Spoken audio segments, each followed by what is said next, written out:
Dan Ustadz cuma menyampaikan bahwa Yesus tidak ada artinya di dalam dunia, atau kedatangan Yesus ke dalam dunia itu tidak ada artinya dan tidak ada pengaruhnya. Salam tauhid, salam satu Tuhan, jayalah Islam kita, jayalah Indonesia kita. Takbir, Allahu Akbar, Allahu Akbar, Allahu Akbar. Assalamualaikum warahmatullahi wabarakatuh.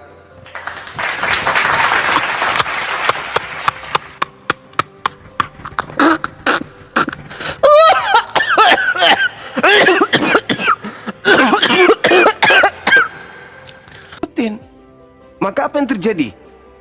Terciptalah apa yang Tuhan cita-citakan sebelum Adam dicipta, yang itu menguasai bumi. Nah, sedangkan kalau dia tidak makan buah pengetahuan, dia nggak tahu kalau dirinya ini telanjang. Kira-kira pengetahuan apa, ilmu apa yang bisa dipakai untuk melumpuhkan bumi tanpa pengetahuan baik dan jahat?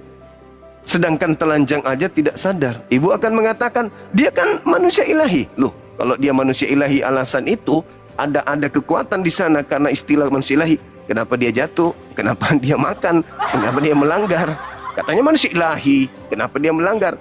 Justru karena kesempurnaan ciptaan Tuhan inilah, dengan adanya kehendak bebas inilah, maka dia kemudian makan buah pengetahuan itu. Sehingga sempurnalah dia sebagai manusia. Dia tahu baik dan jahat. Karena Tuhan menciptakan Adam itu bukan untuk di Eden saat itu, tapi Tuhan menciptakan Adam memang untuk di bumi. Bukan dicipta untuk di Eden, tapi di bumi. Ya di bumi, ya begini keadaannya. Lalu ibu akan mengatakan seperti yang ibu uraikan tadi, karena Yesus datang begini. Buktinya sebelum Yesus datang dan setelah Yesus datang, keadaan bumi masih tetap saja sama. Apa efeknya Yesus datang? Apa efeknya Yesus mati disalib? Gak ada sama sekali. Justru dengan Yesus disalib, iblis berjaya. Iblis berhasil membunuh Yesus. Apa efeknya kemudian? Ya, iblis mengajarkan untuk meninggalkan Tuhannya Yesus, menuju kepada Yesus yang jadi Tuhan, menggantikan Tuhannya.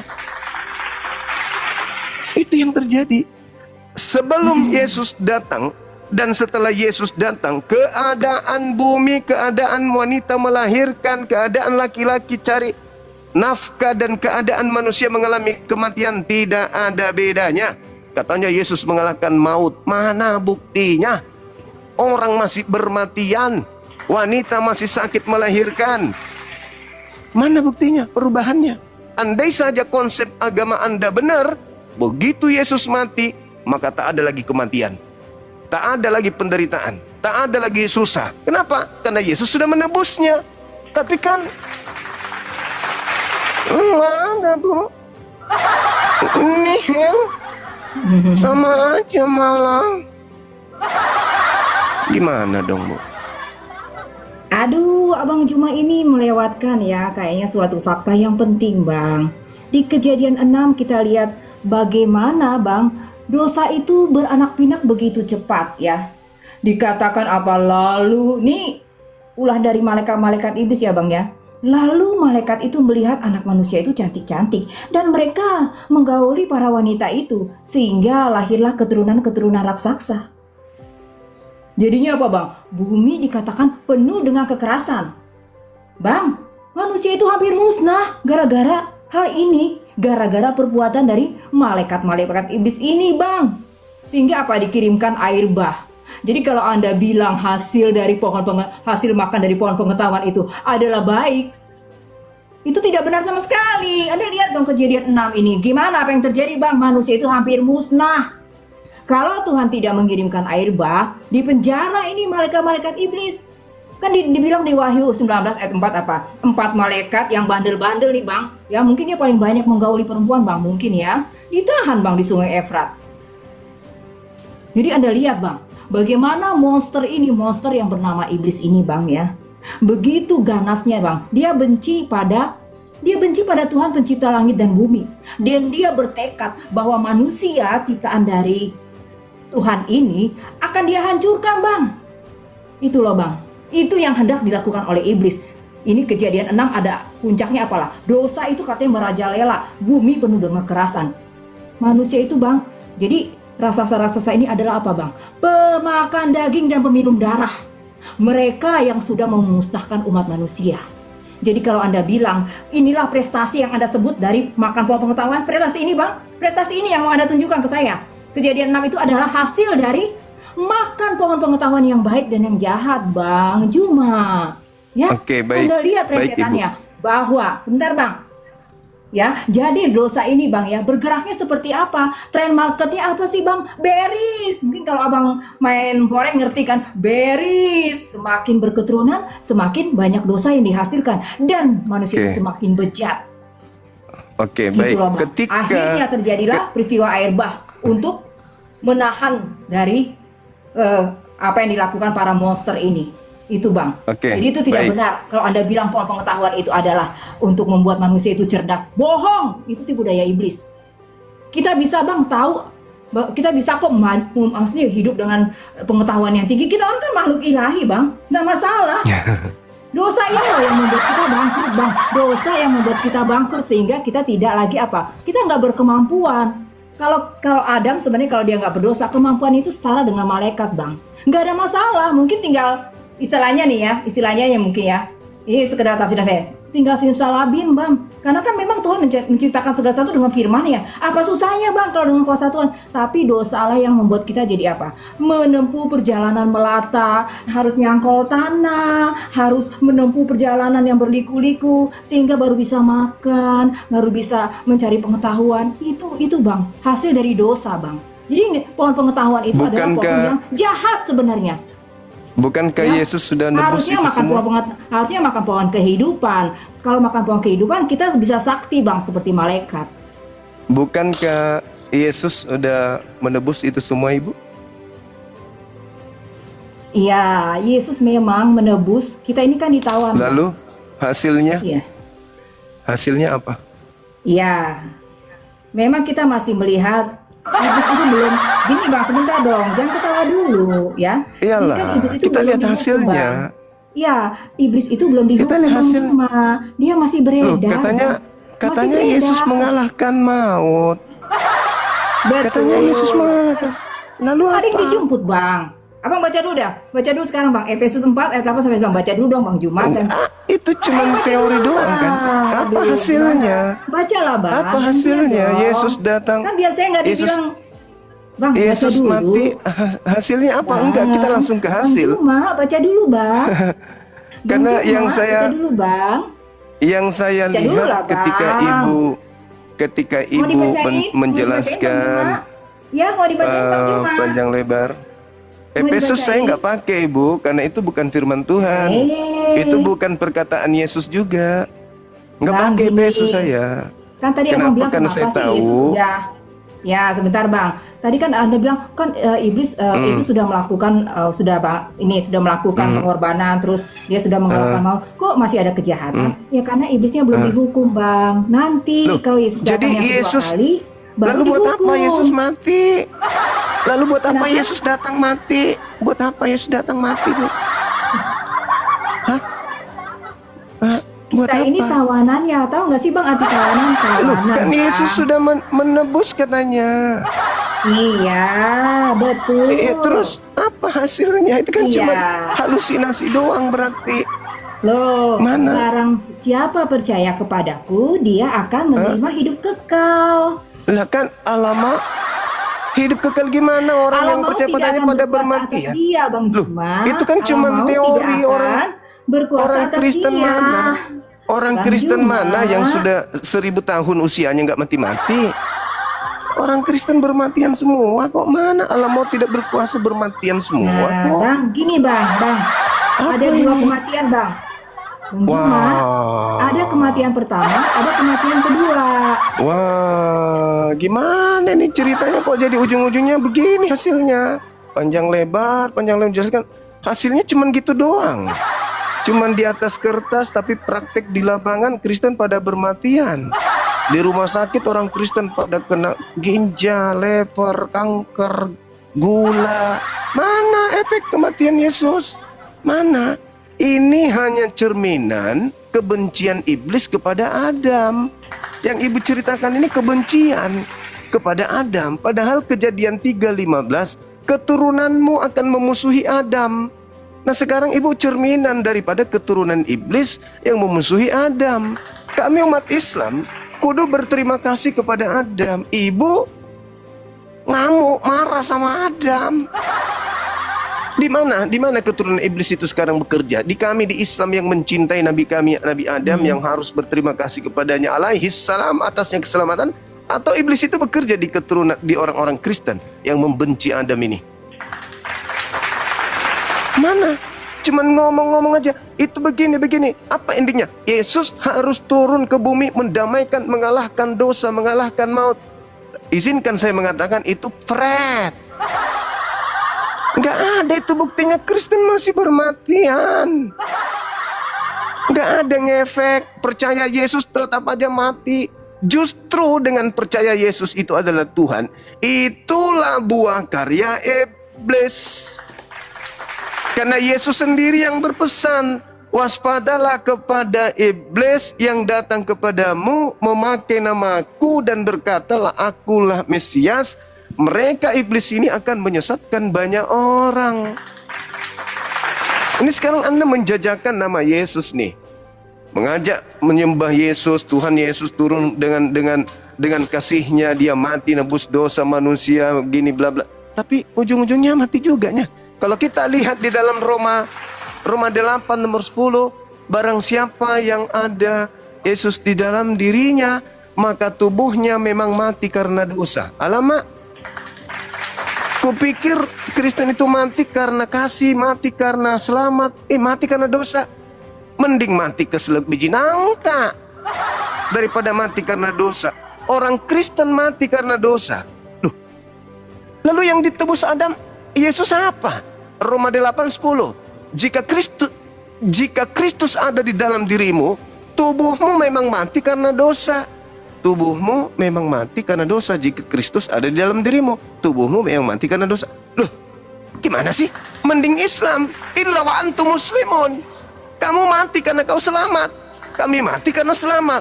Kami tidak mati kalau tidak selamat. Illa wa antum muslimun. Kristen mati karena di dalam tubuhnya ada dosa. Lah. Harusnya kalau Yesus datang menebus dosa Adam, Kristen ini tidak bermatian, hidup. Sudah ada nenek-nenek usia 1000 tahun, 2000 tahun dari Kristen. Tapi faktanya bermatian semuanya. Dan matinya lucu. Kalau Kristus ada di dalam dirimu, tubuhmu memang mati karena dosa. Tubuh yang mati karena dosa kemana perginya nanti? Ke surga gitu? Iya ke neraka dong. Adam capek difitnah, Adam capek dihujat, Yesus dihujat, mati karena menebus Kristen, ujung-ujungnya Kristen ke neraka juga nya. Lalu apa fungsinya ajaran ini? Masih mending kami di Islam memuliakan Nabi Adam. Adam jatuh karena lalai, hilap, lupa. Al-Quran surat Taha ayat 15. Lalu kemudian fatalaqqa Adamu min rabbi kalimatin fataba alaih. Adam kemudian bertaubat dan diampuni dosanya oleh Allah. Kemudian Adam dan turunannya diberkati. Kejadian 1:28, Kejadian 5 nomor 2, Adam dan keturunannya laki perempuan diberkati oleh Tuhan. Lalu mana dosa waris yang dari Adam itu? Mana? Udah habis bang, dilalap sama Yesus, darahnya Yesus. Berarti yang percaya mati salib itu enggak mati dong? Enggak dong, karena dia, oh enggak Bang Zuma, kematian itu ada 2 bang. Kematian jasmani dan kematian rohani. Gimana itu ibu? Ibu yang cantik. Endingnya dulu dong. Endingnya ya, Yesus enggak? Bang Juma yang ganteng. Iya ibu yang cantik. Bang Juma ya.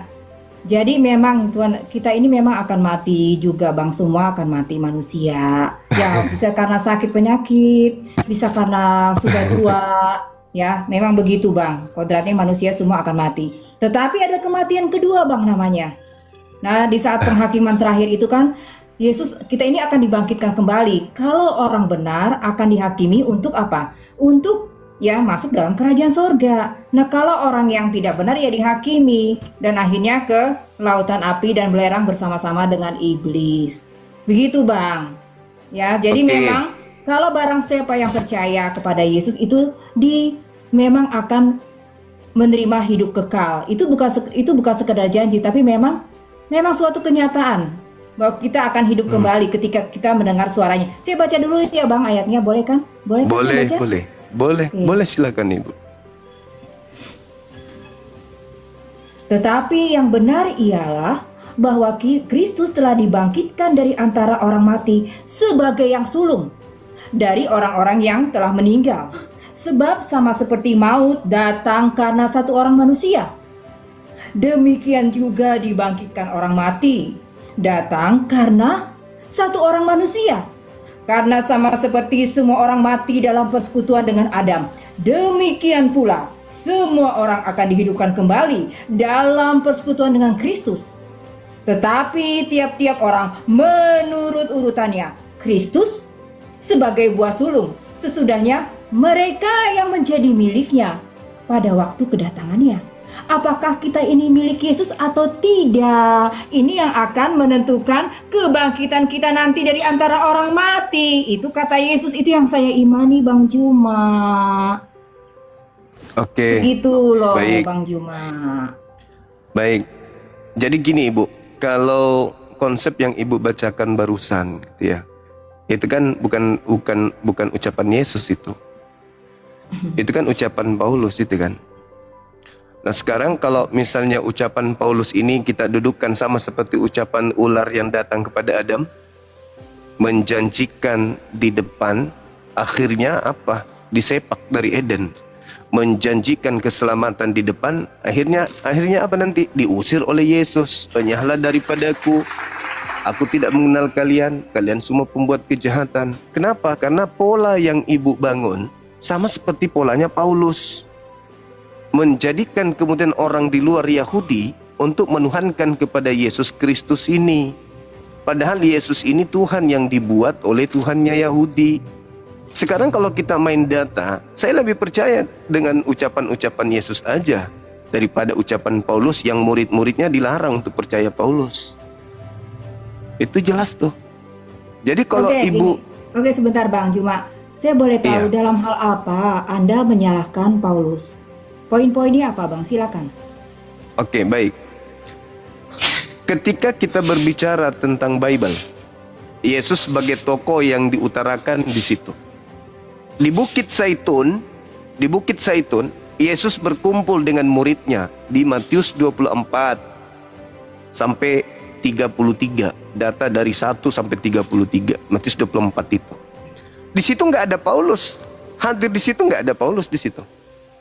Cuman murid-muridnya yang 11 duduk bersama dengan Yesus di Bukit Zaitun. Lalu murid bertanya, "Guru, apa tanda kedatanganmu?" Kan Yesus sudah mau pergi nih, udah mau terangkat dia. Apa bukti kedatanganmu? Yesus tidak pernah menceritakan, "Aku akan datang, tanda-tandanya keluar dari kubur pada hari ketiga." Itu nggak ada Yesus mengatakan begitu. Yang Yesus katakan adalah, "Tanda kedatanganku seperti kilat yang menyambar dari timur sampai ke barat. Semua mata akan memandang aku. Semua mata akan memandang aku. Matahari menjadi gelap, bulan tak bercahaya, bintang-bintang berjatuhan, kuasa langit berguncang. Aku akan nampak di tengah langit, seluruh manusia melihat aku, seluruh manusia akan meratap." Itu ditanya, itu tanda kedatanganku. Jadi apabila ada orang berkata, "Lihat ada Mesias di sini, lihat ada Mesias," jangan kau percaya. Sebab Kristus palsu dan nabi-nabi palsu akan melakukan banyak tanda dahsyat, mujizat, kekuatan-kekuatan sekiranya mungkin menyesatkan orang-orang pilihan juga. Camkanlah kata Yesus. Aku telah mengatakannya terlebih dahulu kepadamu. Jadi kalau ada orang berkata ada Mesias di padang gurun, ada Mesias di dalam bilik rahasia, jangan kau percaya. Sebab sama seperti kilat menyambar dari timur sampai ke barat, demikianlah kelak kedatanganku yang kedua. Jangan kau percaya kalau ada orang berkata. Nah, itu Yesus ucapkan di Bukit Zaitun Kisaran antara tahun 30 sampai tahun 33. Itu, murid-murid diperingatkan, kalau ada orang mengaku bertemu dengan Mesias di padang gurun, dalam bilik, jangan kau percaya ya. Baik Tuan Guru. 10 tahun kemudian, 20 tahun kemudian, mereka murid bertemu dengan Paulus. Lalu menganiaya murid-murid, menzalimi murid. Habis menganiaya, menzalimi murid, datang lagi mengaku, aku bertemu dengan gurumu ketika aku ke Damsyik loh. Aku bertemu dengan Yesus ketika aku di penjara sampai aku menulis 4 kitab di dalam penjara loh. Nasihat Yesusnya apa, Bu? Di 20 tahun sebelumnya. Percaya nggak kalau ada orang bertemu dengan aku, nggak aku bertemu? Nasihat Yesusnya percayai atau jangan percayai? Kan nasihat Yesus jangan percaya. Tiba-tiba bertemu dengan Paulus, 20 tahun kemudian Paulus mengaku tuh, aku bertemu dengan gurumu loh. Ada gurumu loh datang kepadaku. Nah, nasihat Yesus kepada mereka apa? Percaya Paulus atau jangan percaya Paulus? Kan perintahnya jangan percaya. Makanya Paulus setelah ditolak oleh murid-murid, Paulus bikin surat di Galatia 2 nomor 8, Galatia 1:15. Aku diutus untuk non-Yahudi. Aku diutus untuk orang-orang yang tidak bersunat. Karena Paulus ajarannya gagal mempengaruhi murid-murid Yesus. Makanya dia pergi keluar. Makanya Yesus mengatakan apa di Matius 23 nomor 15? Celakalah engkau wahai ahli Taurat, Paulus. Celakalah engkau wahai orang Farisi, Paulus. Celakalah engkau wahai orang munafik, Paulus. Engkau menjelajahi daratan, Paulus. Engkau menyeberangi lautan, Paulus. Mentobatkan orang di luar menjadi pengikut agamamu. Dan setelah kau jadikan dia menjadi pengikutmu, kau jadikan dia orang neraka yang 2 kali lebih jahat daripada engkau sendiri. Siapa orang Farisi, ahli Taurat yang menjelajahi daratan, menyeberangi lautan, mentobatkan orang Roma masuk menjadi pengikutnya? Paulus kan? 2 kali lebih jahat dan pengikutnya orang neraka. Siapa yang mengajarkan kekristenan di Indonesia dan Katolik? Orang Roma ke Belanda, Belanda Portugis masuk ke Nusantara. Jadi kalian maaf, Kristen dan Katolik itu adalah pengikut orang Farisi, bukan pengikut Yesus.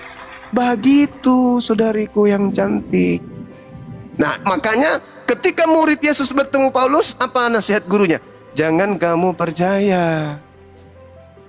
Nah, Paulus ngaku nggak bertemu dengan Yesus ketika ke Damsyik? Ngaku. Nasihat Yesus percaya atau jangan percaya? Jangan percaya. Sebab akan datang memakai namaku. Penyesat itu, datanglah dia memakai nama Yesus. Makanya Kristen bertumbuhnya bukan di Yerusalem, Kristen bertumbuhnya di barat.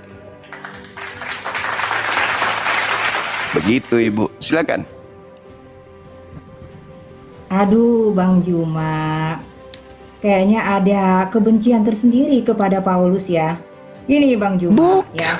Yesus yang Bang Juma, mengatakan itu. gantian Bang Juma. Bukan saya. Iya, lanjut. Ya udah, silakan. Enggak, udah Bu, udah. Ya, Saya cuma mengatakan, dengerin aja deh. saya bukan kebencian, saya baca data. Saya baca data. Iya. Yesus celakalah orang Farisi, celakalah ahli Taurat. Saya tidak benci. Yesus yang mengatakan celaka, dan Yesus mengatakan orang Farisi dan keturunannya itu adalah orang neraka yang tidak akan lolos dari api neraka. Matius 23 nomor 13 sampai nomor 36. Bagaimana mungkin engkau bisa meloloskan dirimu dari api neraka, wahai keturunan ular beludak? Nggak mungkin, kata Yesus. Nah, karena mereka tidak mau masuk neraka seorang diri, maka mereka membuat konsep baru, lahirlah Kristen untuk menjaring pengikut-pengikut yang lain. Bersama dengan mereka lahirlah Ibu. Nah, gitu ceritanya. Silakan. Aduh, kelahiran saya juga dipersalahkan. Aduh, Bang Juma. Kan Ibu dari Jauh sana. Anda ya. You've gone too far, Mr. Juma. Oke. Kan Ibu dari sana, Ibu. Oke, Ibu masih pengikut mau- Paulus. Kan pengikut Paulus Ibu ini. Aduh, Pengikut saya orang pengikut Farisi. Yesus, Bang. Saya pengikut Bagaimana Yesus. mungkin? Mustahil, 100%. Ibu. Tidak mungkin. Abang Mustahil. jangan memvonis gitu dong, Bang. Jangan menghakimi dong. Yesus berpesan kepada Anda itu muridnya siapa? percaya Maksudnya- kepada Paulus. Bang, Percaya kepada Paulus iya, atau jangan iya, percaya Bang. kepada Paulus? Bang. Itu loh.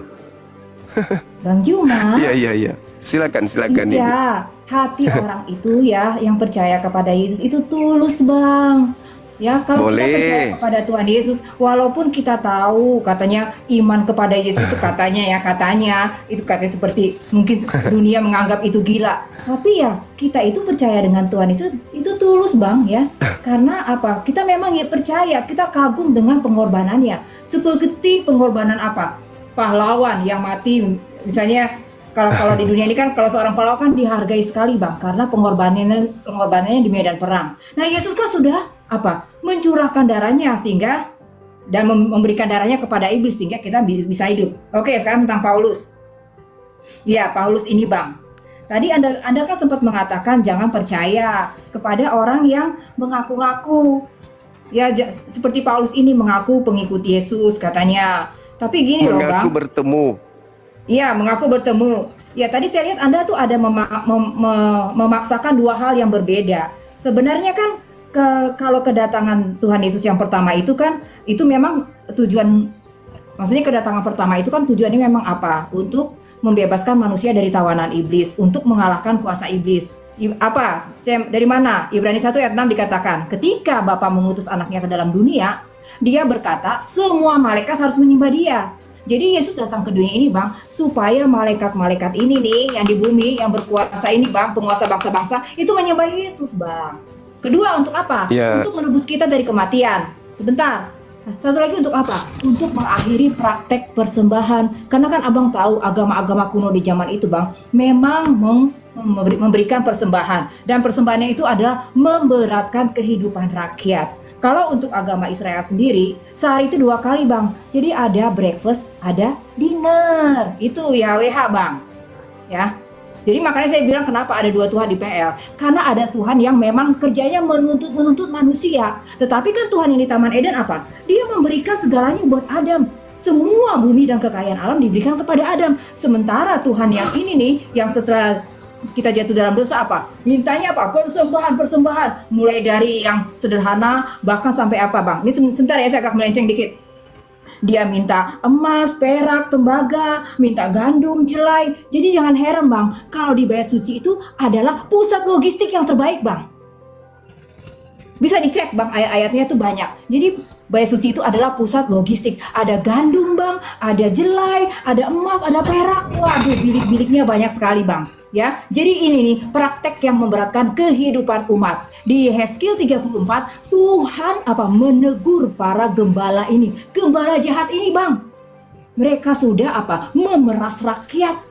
Mereka sendiri hidupnya enak-enak, Bang. Ya, jadi pemuka agama enak-enak, rakyat sengsara, Bang, mencari rezeki. Itu loh sebenarnya kejahatan yang Abang maksud tadi, itu keturunan ular bludak. Itu, Bang, si ular bludak yang sejati. Tapi kalau Anda bilang Paulus itu ular bludak, ini Anda keterlaluan. Paulus itu apa sih, Bang? Justru ketika dia bertobat, Bang, dia itu kan dikejar-kejar. Gantian dia dibunuh-bunuh orang, dikejar-kejar orang, Bang. Dan kita tahu akhir hidupnya apa? Dia pun juga seorang martir.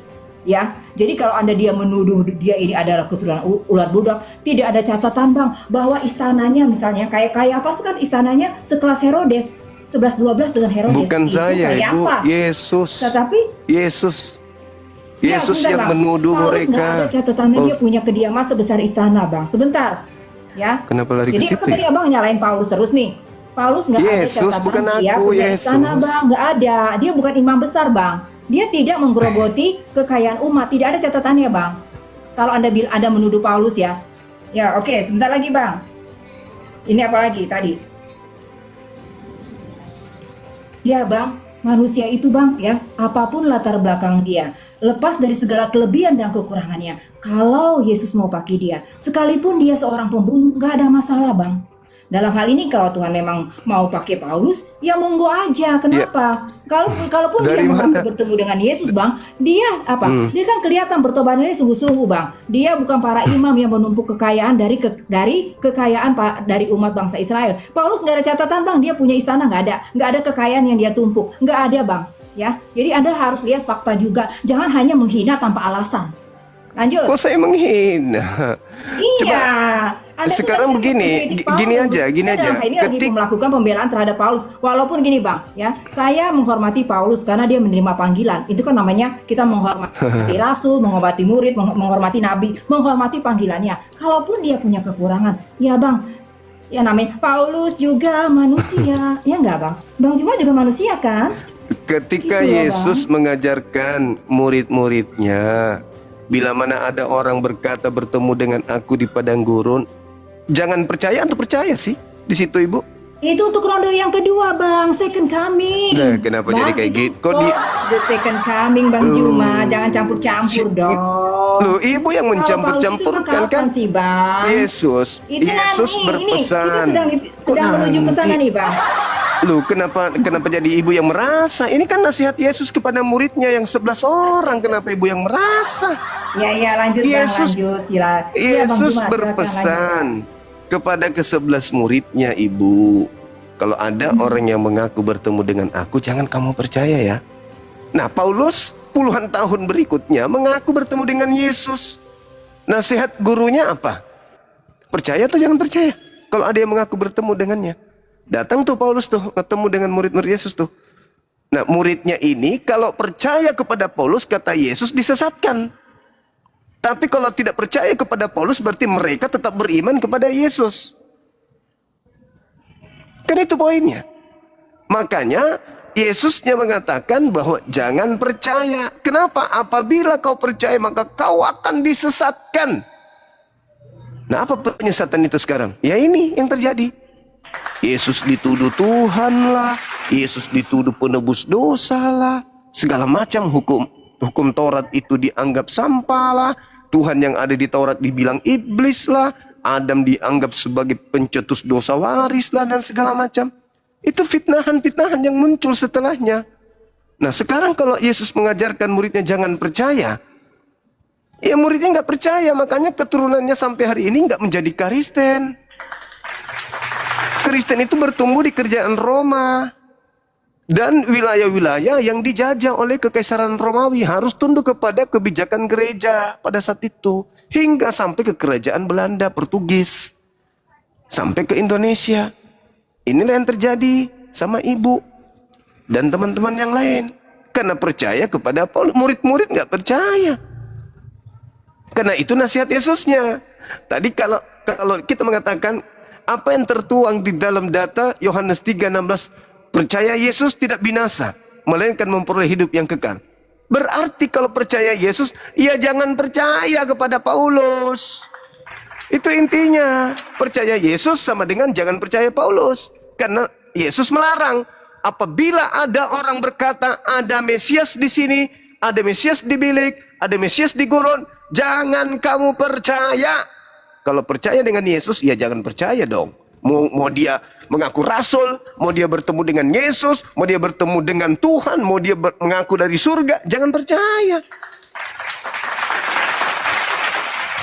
Begitu Ibu. Ibu percaya kepada Paulus kan? Ya sudah, silakan. Tapi murid-murid dinasihati jangan percaya. Dan saya lebih percaya Yesus. Ketika dia melarang jangan percaya Paulus, ya jangan percaya dong. Kalau percaya Yesus kan memperoleh hidup yang kekal, tidak binasa. Ya percayalah. Apa untungnya percaya Paulus? Yesus kan udah cukup ajarannya. Ngapain percaya Paulus lagi? Nasihat Yesusnya jangan percaya, jangan percaya. Begitu Ibu. Oke, udah? Oke, udah Ibu. Ya Bang Juma, saya itu percaya kepada Yesus. Di dalam membaca Alkitab, saya memprioritaskan Injil. Injil ya, keempat Injil, lalu disusul dengan surat-surat para rasul, para murid ya.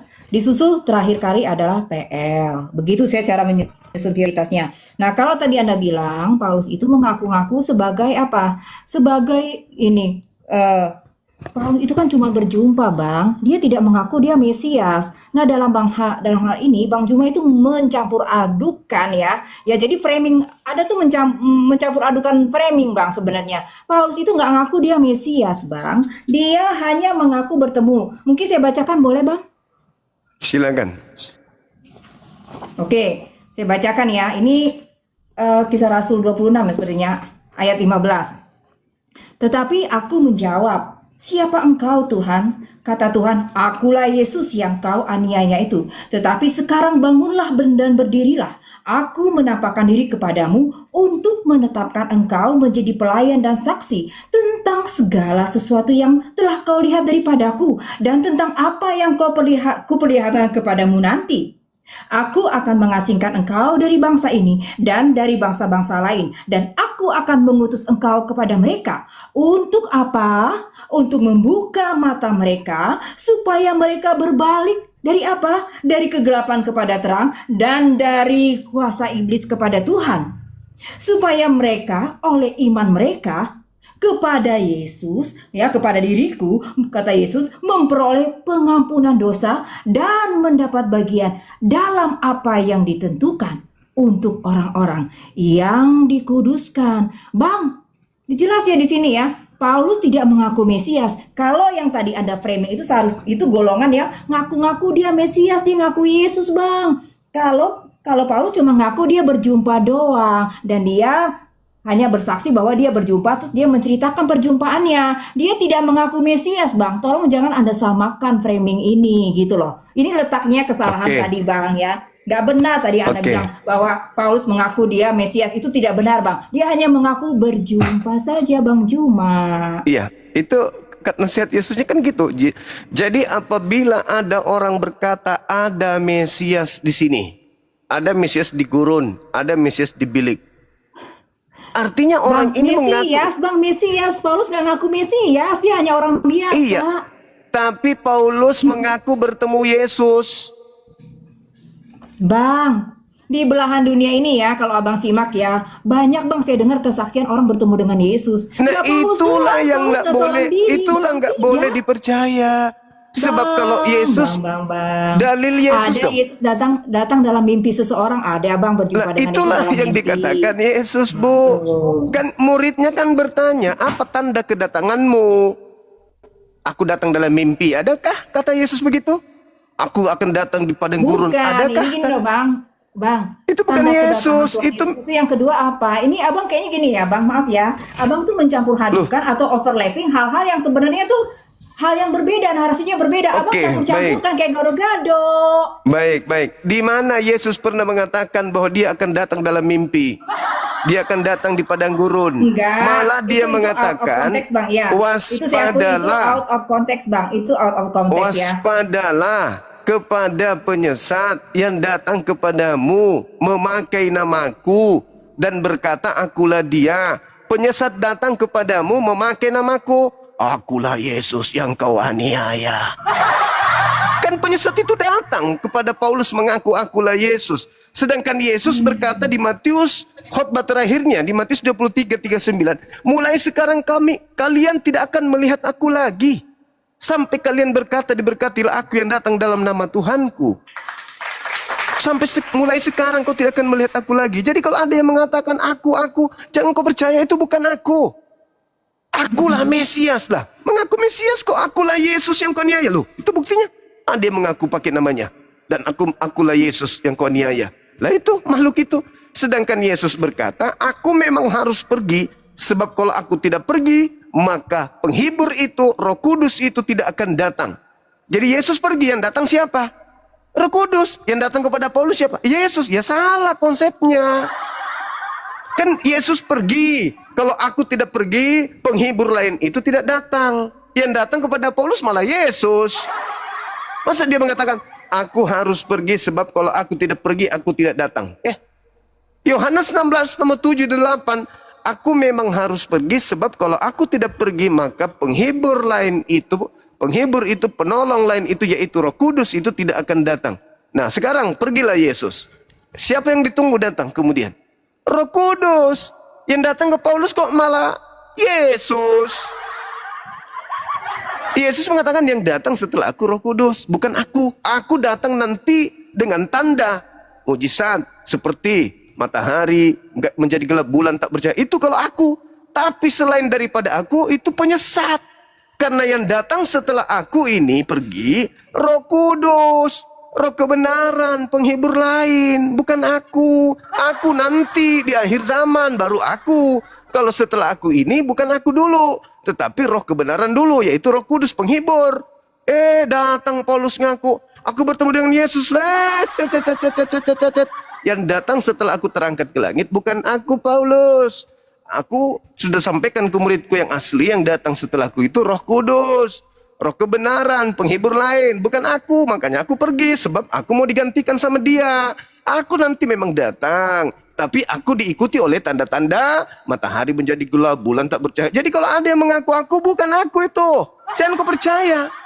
Datang ibu, Paulus mengaku, bertemu dengan Yesus ketika ke Damsik. Kan muridnya dinasihati, jangan percaya. Makanya murid-muridnya nggak percaya. Tapi kalau ibu percaya, ya monggo. Wong ibu bukan murid Yesus, wong ibu bukan yang hadir di Bukit Zaitun saat itu. Ibu orang luar, malah mau percaya Paulus, silakan. Itu hak ibu, nggak ada paksaan. Saya cuma main data aja. Begitu ibu yang cantik. Saya kira sudah sampai ke penghujung ibu. Tempat saya sudah maghrib. Iya, Ibu sedikit boleh. lagi aja, habis itu ya, habis ini kita selesai aja, habis ini selesai ya. Silakan. Jadi kesimpulannya tadi kalau saya nggak salah ya, Bang Juma bilang bahwa yang bertemu dengan Paulus itu adalah Yesus palsu. Gitu ya Yes. Bang maksudnya? Ya? Benar sekali. kan? Betul. Iya. Oke. Gini Bang, kata Tuhan Yesus gini, dari buahnya lah engkau akan mengenal seseorang. Kalau memang yang bertemu dengan Paulus ini adalah Yesus palsu, tentunya kelihatan ya dari buah-buahnya bagaimana Bang. Tapi saya lihat tokoh Paulus ini cukup mempunyai integritas. Maksudnya dia bukan manusia yang sempurna. Dia punya kekurangan. Tapi toh dia menghasilkan buah juga Bang lewat penginjilannya. Jadi ya lepas dari keyakinan Abang ya, saya masih yakin bahwa ya Bang kalau Yesus mau menampakkan diri kepada seorang, itu kan haknya Tuhan. Masa Anda ngelarang-larang sih? Oh, kalau dia muncul berarti itu palsu. Berarti Anda lebih Tuhan dari Tuhan dong, Bang. Gitu, Bang. Nggak boleh ngatur Tuhan, Bang Juma, ya. Bang Juma yang ganteng nggak boleh Begitu ngatur juga Tuhan. Ibu. Ada kalanya Begitu Tuhan juga itu Ibu. berdaulat membuat keputusannya sendiri, Bang Juma. Nah, itu Jangan Ibu hanya karena Anda ngatur. bilang, oh, itu Ibu Yesus yang palsu. mengatur tuh. Ya, aduh. Ibu tuh yang Bang ngatur. Juma gantian, ini giliran saya. Bang Juma ini giliran iya, saya. loh. sorry. Ini mau maghrib di sini, Bu. Aduh. Ya, sorry. Aduh gimana nih Bang Juma? Iya, Oke, jadi silakan. gitu loh, Bang. Sedikit lagi. Iya, tadi sebentar Bang. Jadi Bang, saya tuh sebenarnya juga nggak terlalu maksudnya bukan gitu Bang. Saya dalam hal ini mencoba untuk fair aja. Ya kalau saya di posisi Paulus, bukan saya menyembah Paulus, tidak, sama sekali enggak. Yang saya baca itu ya Injil Bang sebenarnya. Kalau perkataan Paulus, ini saya lihat dulu. Kalau perkataan Paulus memang sepadan dengan perkataan Yesus, saya terima Bang. Tapi kalau Paulus mengatakan sesuatu yang nggak sepadan dengan perkataan ini, saya buang Bang. Gitu loh. Jadi bukan berarti saya itu, saya adalah hasil dari produk Paulus. Tidak Bang, saya bahkan mengkritik Paulus Bang. Tapi kalau saya lihat dia menyatakan sesuatu yang benar, kenapa saya nggak terima? Kan katanya dikatakan gini, bahkan kalau seekor keledai pun berkata benar, kenapa engkau tidak menerima kebenaran dari mulut seekor keledai? Ini seorang manusia Bang Paulus. Gitu loh Bang Cuma ya. Tolong jangan Anda terlalu merendahkan seseorang. Kadang ini Bang, dari mulut setiap orang tuh ada aja kebenaran yang bisa kita petik. Siapapun dia adanya, sekalipun mungkin dia gembel atau apapun ya Bang ya. Tetapi bisa aja kebenaran datang dari mulutnya. Saya hanya mau mengajarkan kita hal itu. Bahwa kebenaran bisa datang dari mulut siapa aja Bang. Gitu aja Bang Juma. Terima kasih ya Baik Ibu, Bang Juma. makasih. Ya, see you, Sama-sama Bang. Ibu Rose. Ya. See you, Ibu. Ya, Bang. Makasih. Oke. Ibu saya turunkan boleh ya? Soalnya mau Ya, maghrib udah mau silakan. azan ini. Ya. Saya juga Makasih, mau nanti turun lain kok. kali boleh ke sini, Ibu. Oke, makasih. Sat, nyalain lampu tuh, Sat. Oh, hati-hati. Oh, Ibu itu baik kali, teman-teman. Udah maghrib di sini. Masya Allah, luar biasa, Ibu. Ilmunya mantap kali, bah. Luar biasa ilmunya. Oh, saya sempat takjub juga dengan penjelasan Ibu tadi itu. Luar biasa. Saya berpikir, wow, ini tantangan berat ini. Cuman ujung-ujungnya saya kecewa gitu ya. Karena setelah saya bertanya apa endingnya, Yesus menebus dosa, menebus kutuk, Ya ternyata orang masih sakit melahirkan. Ya kan, bahkan sampai hari ini Pak Bom Bom udah berapa tahun tidak melahirkan, itu sudah pembukaan 100 lebih malah. Gak ada efeknya. Pak Bom Bom belum melahirkan sampai detik ini, masih susah dia melahirkan. Orang masih susah cari nafkah. Ya kan ya? Parah. Jadi kematiannya ya nonsen, tidak ada hasilnya, nggak ngefek. Makanya tadi Roma 8 nomor 10 itu nggak dibahas, nggak ditanggapin. Terus terkait dengan Paulus, ya mungkin mana orang Yesus mengatakan jangan kau percaya, mau dia baik kek, mau dia buruk, jahat, bakeke, ya nggak urus. Yesus mengatakan jangan percaya, kok kita harus percaya? Berarti nggak percaya Yesus dong. Cobalah kalau Yesus ada datang, lu kenapa percaya? Karena udah nasihatin. Dia baik kok bang, langsung ditampar. Nah, kau pembuat kejahatan. Terus berbicara mengenai buah-buahnya. Lu, dari buahnya kau mengenal mereka. Buahnya ada 4, memanggil aku Tuhan, bernubuat pakai namaku, bermujizat pakai namaku, mengusir setan pakai namaku. Di mana buah-buahnya ini? Ya pengikut Paulus semua. Dari buah penyesatan itu 4 itu. Memanggil aku Tuhan, bernubuat, mengusir setan, bermujizat. Tetapi tidak melakukan kehendak Bapa. Nah, kehendak Bapa Taurat. Paulus sudah menghapus Taurat. Berarti memenuhi unsur itu. Gitu loh.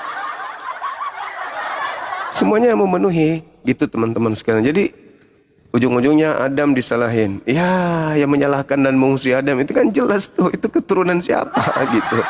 Ya kan? Al-Quran mengatakan pasukan sibilisisis kan gitu.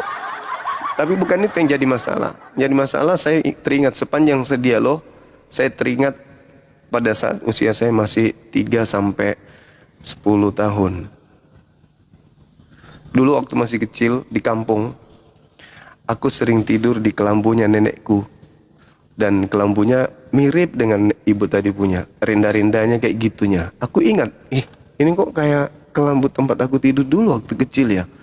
Artinya ada juga orang yang mengoleksi barang-barang antik seperti kelambu-kelambu. Kebetulan kan kita ini orang-orang dulu ya, dari orang tua kita itu mungkin pada saat masa kerajaan mereka masih ada tempat tidur, masih ada kelambu yang dipakai di kedatuan waktu itu. Nah, saya tidur di kelambu nenekku itu begitu persis.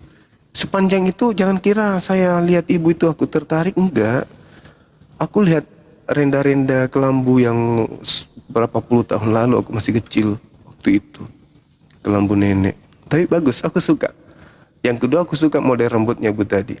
Mantap kali. Aku bayangkan kalau Dinda Nora rambutnya kayak begitu ya kan ya. Mirip polwan. Bukan polwan sih. Apa ya? Kayak anak pelayaran gitu loh. Anak pelayaran. Kayak gitu-gitulah wanita karir. Mudah-mudahan ini adalah pelajaran yang baik untuk kenapa kau tertawa? Emang lucu? Aku serius loh. Ketawa terus kau. Diam. Orang semua nggak ada yang tertawa, kau aja yang sibuk tertawa.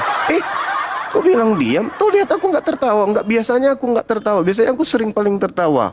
Nggak ada yang lucu pun. Memang udah modelnya kayak gitu. Orang nggak ada yang tertawa kok. Kamu aja yang sibuk sendiri ketawa. Udah diam maghrib. Oke, teman-teman sekalian. Terima kasih atas kebersamaannya. Mohon maaf ketika ada. Bukan karena itu aku tertawa, enggak. Bukan. Sorry ya. Aku tergoda, enggak tergoda. Enggak ada yang lucu pun tadi. Terima kasih atas kebersamaannya. Mohon maaf jika ada kata-kata. Apa sih ya? Kenapa kau sebut-sebut Bombay? Apa sebut India segala, penari India segala, apa segala macam. Jangan gitu. Ya, jangan gitu. Ini aku lagi searching di Shopee. Teman-teman, nanti kita akan lanjut lagi. Sementara ini kita tutup dulu. Saya minta maaf ketika ada kata-kata yang kurang berkenan. Gak mau aku lihat typing kalian, betul? Gak selesai ini. Gak bahas poni lagi. Gak ada yang mau tertawa, gak ada, serius. Jadi teman-teman sekalian, mohon maaf jika ada kata-kata yang kurang berkenan. Mohon maaf jika semuanya yang saya lakukan ini mungkin masih kurang. Yang pastinya apa yang saya uraikan itu ya itu berdasarkan pengetahuan saya. Dan kepada teman-teman kami Kristen, kalau ada yang sahabat Zul, jangan ngetik bang, jangan ngetik, biarkan yang lain. Mereka lagi gangguan itu semuanya kayak koslet. Yang di YouTube pula juga ikut-ikutan tuh di YouTube, weh. Yang di YouTube udahlah. Kok jadi Bombay juga yang dibilangnya yang di YouTube ini. Udahlah kawan, nggak lucu pun, nggak lucu. Aku nggak tertarik untuk tertawa, serius. Aku orang yang paling kocak kalau tertawa. Jangan. Kepada teman-teman kami Kristen.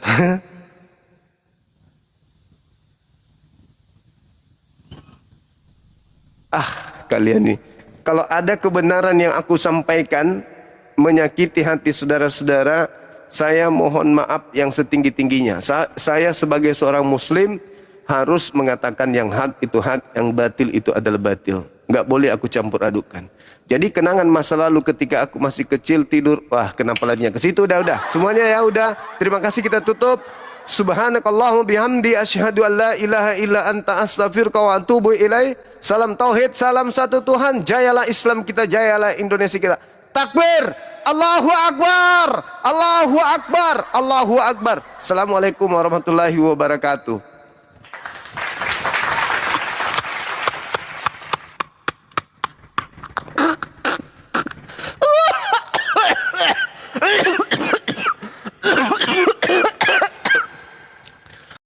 Ya, demikian yang dapat kami bagikan. Kiranya melalui diskusi ini ada pengetahuan dan juga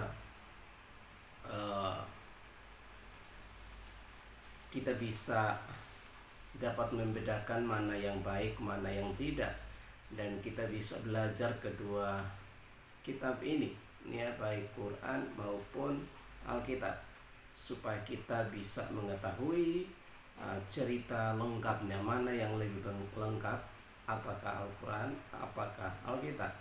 Karena dari situ kita pasti akan tahu atau memahami dengan betul apa yang sedang didiskusikan saat ini atau yang seringkali menjadi perdebatan hari-hari ini. Ya, demikian, jangan lupa untuk dukung channel ini untuk kami terus membagikan video untuk Anda semua dengan cara like, komen, dan subscribe. Terima kasih.